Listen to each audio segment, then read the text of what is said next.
They say success is loud, full of applause, cheers, flashing lights. But for Veer, it was always quiet. Painfully quiet.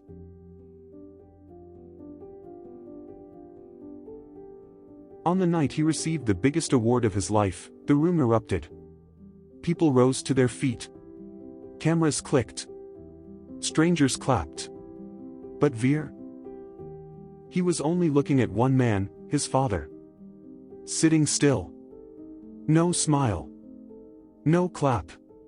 Just silence.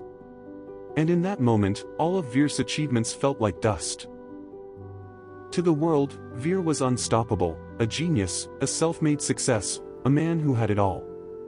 But behind every victory was a boy who once stood alone on a school stage, scanning the crowd for one face that never showed up. His father's chair was always empty. And even when he asked, the answer never changed: real men don't clap. They work. So Veer stopped waiting for applause, and started building himself into someone who could no longer be ignored. He won debates, launched startups, climbed impossible mountains of success.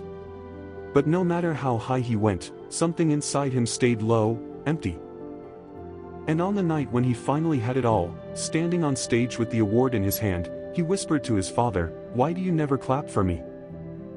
The response? Cold and simple: "Because I didn't think you needed it."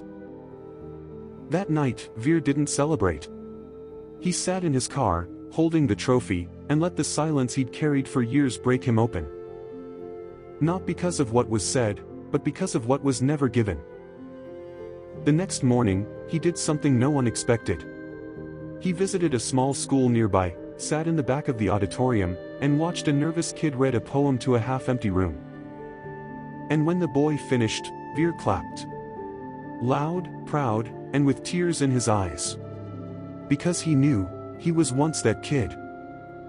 From that day, Veer began showing up, not as a success story, but as someone who made others feel seen.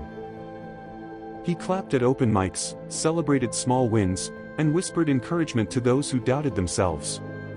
Because sometimes, the loudest wounds are the ones left in silence. And healing doesn't come from applause, but from giving others what we once needed most.